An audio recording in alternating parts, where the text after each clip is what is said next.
Hi friends, thanks for coming back to read another chapter or two with me in the book The Scarecrow of Oz by Frank Baum. We're on chapter 9, The Kingdom of Jinxland. And if you remember yesterday, our friends Captain Bill, Trot, and the Orc ran into another old friend of theirs, Button Bright, which they were very surprised to see in the land of Mo. So now we'll find out where the adventures are taking the three of them today. And the orc, so that's really four of them. Oh, Chapter 9, The Kingdom of Jinxland. Trot rode with more comfort than she had expected, although the swing swayed so much that she had to hold tight on with both hands. Captain Bill's bird followed the orc, and Trot came next with Button Bright trailing behind her. It was quite an imposing procession, but unfortunately there was no one to see it, for the orc had headed straight for the great sandy desert, and in a few minutes after starting, they were flying high over the broad waste where no living thing could exist. The little girl thought this would be a bad place for the birds to lose strength, or for the cloth ropes to give way. But although she could not help feeling a trifle nervous and fidgety, she had confidence in the huge and brilliantly plumaged bird that bore her, as well as in Captain Bill's knowledge of how to twist and fasten a rope so it would hold. Here's a picture of the birds.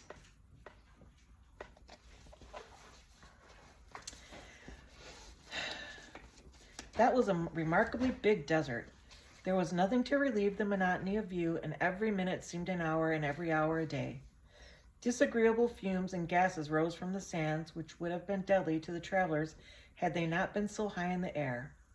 As it was, Trot was beginning to feel sick when a breath of fresher air filled her nostrils, and on looking ahead she saw a great cloud of pink-tinted mist. Even while she wondered what it could be, the orc plunged boldly into the mist, and the other birds followed. She could see nothing for a time, nor could the bird which carried her, so where the orc had gone, but it kept flying as sturdily as ever, and in a few moments the mist was past, and the girl saw a most beautiful landscape spread out below her, extending as far as her eye could reach. She saw bits of forest, verdure, clothed hills, fields of waving grain, fountains, rivers, and lakes, and throughout the scene were scattered groups of pretty houses and a few grand castles and palaces. Ooh, that sounds like a nice place to go. Over all this delightful landscape, which from Trot's high perch seemed like a magnificent painted picture, was a rosy glow such as we sometimes see in the west at sunset. That sounds so pretty. In this case, however, it was not in the west only, but everywhere. No wonder the orc paused to circle slowly over this lovely country. The other birds followed his action, all eyeing the place with equal delight. Then, as with one accord, the four formed a group and slowly sailed downward. This brought them to that part of the newly discovered land which bordered on the desert's edge, but it was just as pretty here as anywhere, so the orc and the birds alighted, and the three passengers at once got out of their swings. "Oh, Captain Bill, isn't this fine and dandy?" exclaimed Trot rapturously. "How lucky we were to discover this beautiful country." "The country seems rather high class, I'll admit, Trot," replied the old sailor man, looking around him, "but we don't know as yet what its people are like. No one could live in such a country without being happy and good. I'm sure of that," she said earnestly. "Don't you think so, Button Bright?" "I'm not thinking just now," answered the little boy. "It tires me to think, and I would never seem to gain anything by it. When we see the people who live in here, we will know what they are like, and no amount of thinking will make that any different." Well, he's not wrong. "That's true enough," said the orc, "but now I want to make a proposal. While you are getting acquainted with this new country, which looks as if it contains everything to make one happy, I would like to fly along all by myself and see if I can find my home on the other side of the great desert. If I do, I will stay there, of course, but if I fail to find Orkland, I will return to you in a week to see if I can do anything more to assist you." Well, isn't that very nice? They were sorry to lose their queer companion, but could offer no objection to the plan, so the orc bade them goodbye, and rising swiftly in the air, he flew over the country and was soon lost to view in the distance.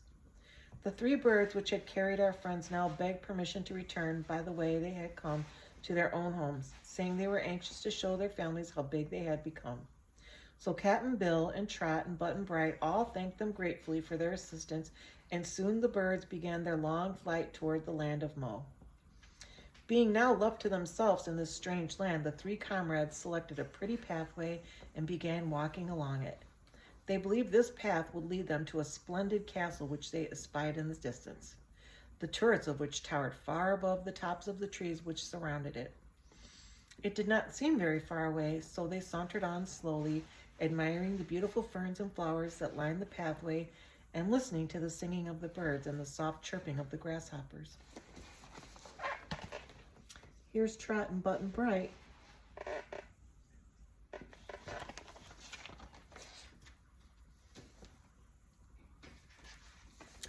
Presently the path wound over a little hill. In the valley that lay between the hill was a tiny cottage surrounded by flowers, beds, and fruit trees. On the shady porch of the cottage they saw as they approached a pleasant-faced woman sitting amidst the group of children whom she was telling stories. The children quickly discovered the strangers and ran toward them with exclamations of astonishment, so that Trot and her friends became the center of a curious group, all chattering excitedly. Cap'n Bill's wooden legs seemed to arouse the wonder of the children, as they could not understand why he had not 2 meat legs. This attention seemed to please the old sailor, who patted the heads of the children kindly, and then, raising his hat to the woman, he inquired, "Can you tell us, madam, just what country this is?" She stared hard at the 3 of the strangers as she replied briefly, "Jinxland." "Oh!" exclaimed Cap'n Bill with a puzzled look. "And where is Jinxland, please?" "In the Quadling country," she said. "What?" cried Trot in sudden excitement. "Do you mean to say this is the Quadling country of the Land of Oz?" "To be sure I do," the woman answered. "Every bit of land that is surrounded by the Great Desert is the Land of Oz, as you ought to know as well as I do. But I'm sorry to say that Jinxland is separated from the rest of the Quadling country by that row of high mountains you see yonder, which have such steep sides that no one can cross them. So we live here all by ourselves and are ruled by our own king instead of Ozma of Oz." "I've been to the Land of Oz before," said Button Bright, "but I've never been here." "Did you ever hear of Jinxland before?" asked Trot. "No," said Button Bright. "It is on the map of Oz, though," asserted the woman, "and it's a fine country, I assure you. If only," she added, and then paused to look around her with frightened expression. "If only," here she stopped again, as if not daring to go on with her speech. "If only what, ma'am?" asked Cap'n Bill. The woman sent the children into the house. Then she came closer to the strangers and whispered, "If only we had a different king, we would be very happy and contented." "What's the matter with your king?" asked Trot, curiously. But the woman seemed frightened to have said so much. She retreated to her porch, merely saying, "The king punishes severely any treason on the part of his subjects." "What's treason?" asked Button Bright. "In this case," replied Cap'n Bill, "treason seems to consist of knocking the king. But I guess we know his disposition now as well as as if the lady had said more." "I wonder," said Trot, going up to the woman, "if you could spare us something to eat. We haven't had anything but popcorn and lemonade for a long time." "Well, bless your heart, of course I can spare you some food," the woman answered, and entering her cottage, she soon returned with a tray loaded with sandwiches, cakes, and cheese. One of the children drew a bucket of clear, cold water from a spring, and the 3 wanderers ate heartily and enjoyed the good things immensely. When Button Bright could eat no more, he filled the pockets of his jacket with cakes and cheese, and not even the children objected to this. Indeed, they all seemed pleased to see the strangers eat so. Cap'n Bill decided that no matter what the king of Jinxland was like, the people would prove friendly and hospitable. "Whose castle is that yonder, ma'am?" he asked, waving his hands toward the towers that rose above the trees. "It belongs to His Majesty, King Cruel," she said. "Ooh, that doesn't sound like a good name." "Oh, indeed, and does he live there?" "When he's not out hunting with his fierce courtiers and war captains," she replied. And there she is, bringing them out some snacks.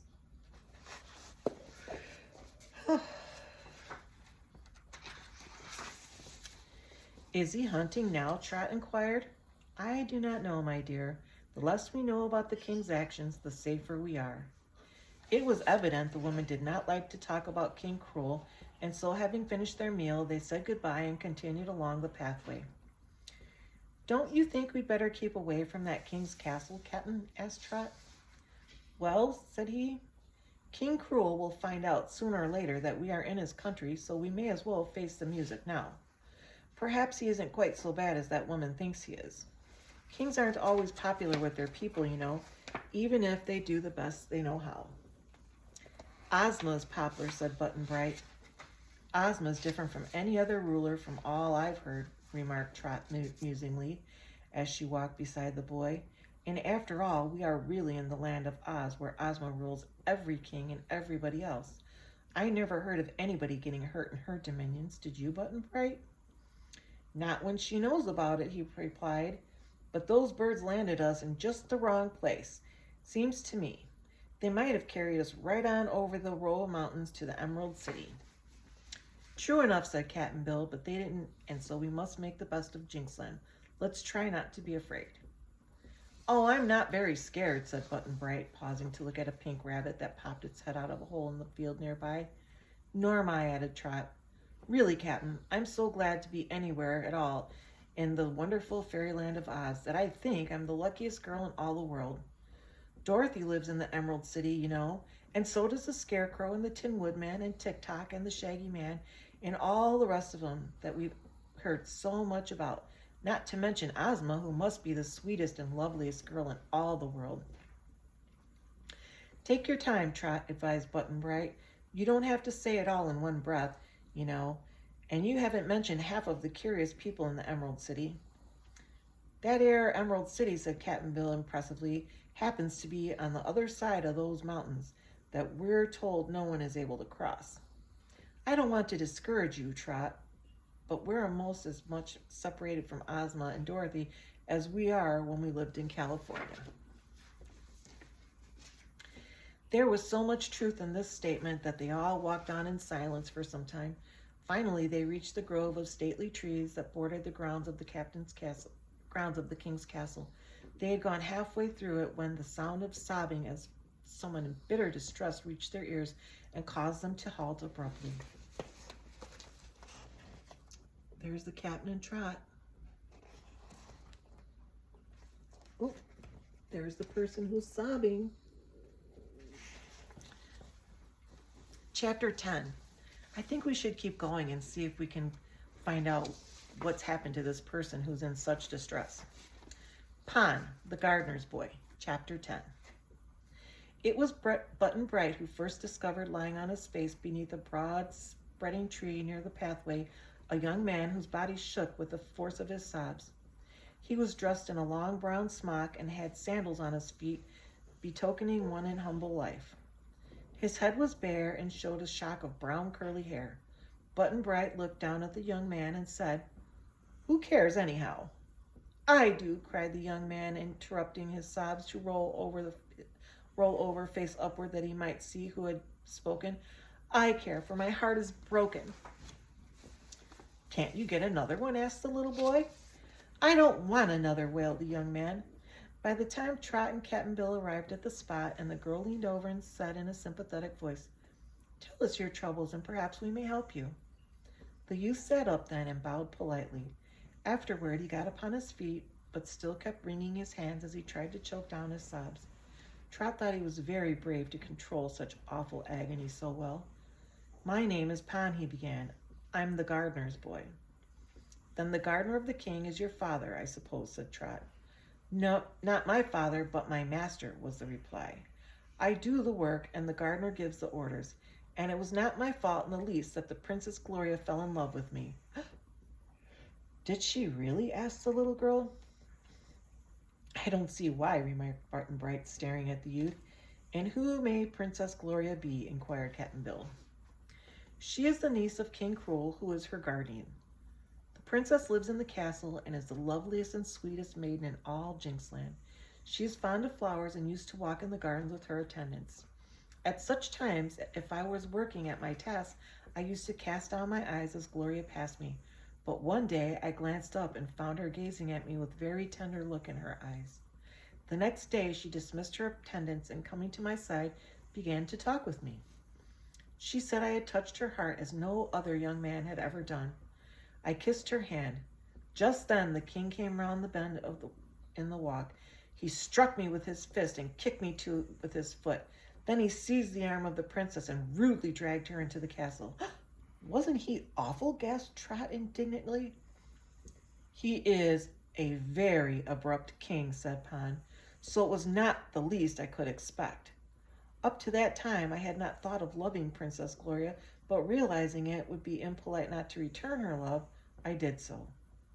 We met at the evening, now and then, and she told me the king wanted her to marry a rich courtier named Googly Goo, who's old enough to be Gloria's father. She has refused Googly Goo 39 times. But he still persists and has brought many rich presents to the bribe of the king. On that account, King Cruel has commanded his niece to marry the old man, but the princess has assured me time and again that she will wed only me. This morning we happened to meet in the grape arbor, and as I was respectfully saluting the cheek of the princess, two of the king's guards seized me and beat me terribly before the very eyes of Gloria, whom the king himself held back so she could not interfere. Why, this king is a monster, said Trot. He is far worse than that, said Pon mournfully. But see here, interrupted Cap'n Bill, who had listened carefully to Pon. This king may not be so much to blame after all. Kings are proud folks because they are so high and mighty, and it isn't reasonable for a royal princess to marry a common gardener's boy. It isn't right, declared Button-Bright. A princess should marry a prince. I'm not a common gardener's boy, protested Pon. If I had my rights, I would be the king instead of Cruel. As it is, I'm a prince, and as royal as any man in Jinxland. How does that come? Asked Cap'n Bill. My father used to be the king, and Cruel was his prime minister. But one day, while out hunting, King Fierce, that was my father's name, had a quarrel with Cruel and tapped him gently on the nose with the knuckle of his closed hand. This so provoked the wicked Cruel that he tripped my father backward so that he fell into a deep pond. At once Cruel threw in a mass of heavy stones, which so weighted down my poor father that his body could not rise to the surface. Ooh, that sounds awful. It is impossible to kill anyone in this land, as perhaps you know, but when my father was pressed down into the mud at the bottom of the deep pool, and the stones held him so he could never escape, he was of no more use to himself or the world than if he had died. Knowing this, Cruel proclaimed himself king, taking possession of the royal castle and driving all of my father's people out. I was a small boy then, but when I grew up, I became a gardener. I have served King Cruel without his knowing that I am the son of the same King Fierce whom he so cruelly made away with. My, but that's a terribly exciting story, said Trot, drawing a long breath. But tell us, Pon, who was Gloria's father? Oh, he was the king before my father, replied Pon. Father was prime minister for King Kind, who was Gloria's father. She was only a baby when King Kind fell into the great gulf that lies just this side of the mountains, the same mountains that separate Jinxland from the rest of the land of Oz.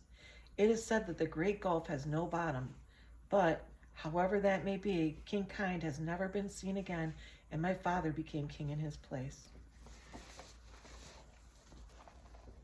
Here's Pon giving Princess Gloria a kiss on the cheek in the grape arbor.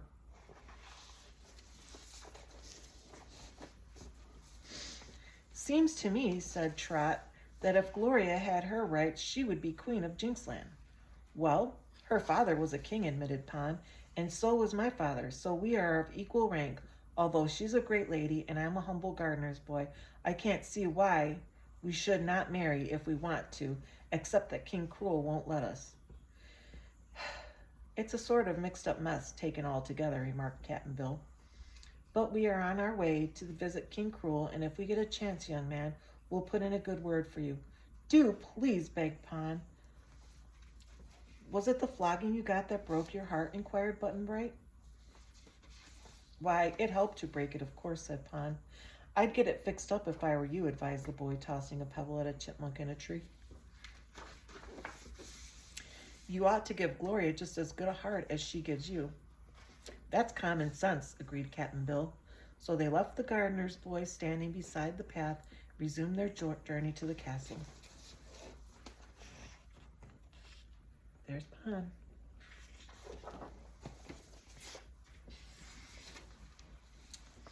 And that, my friends, was the end of chapter 10. We're going to leave our story there. We'll come back tomorrow and see what happens when Trot and Captain Bill and Button Bright, maybe they'll make it to the castle and meet King Cruel. I don't know what's going to happen there. So I'm excited to find out. We'll find more out tomorrow. Until then, have a great night. Love you. Bye-bye.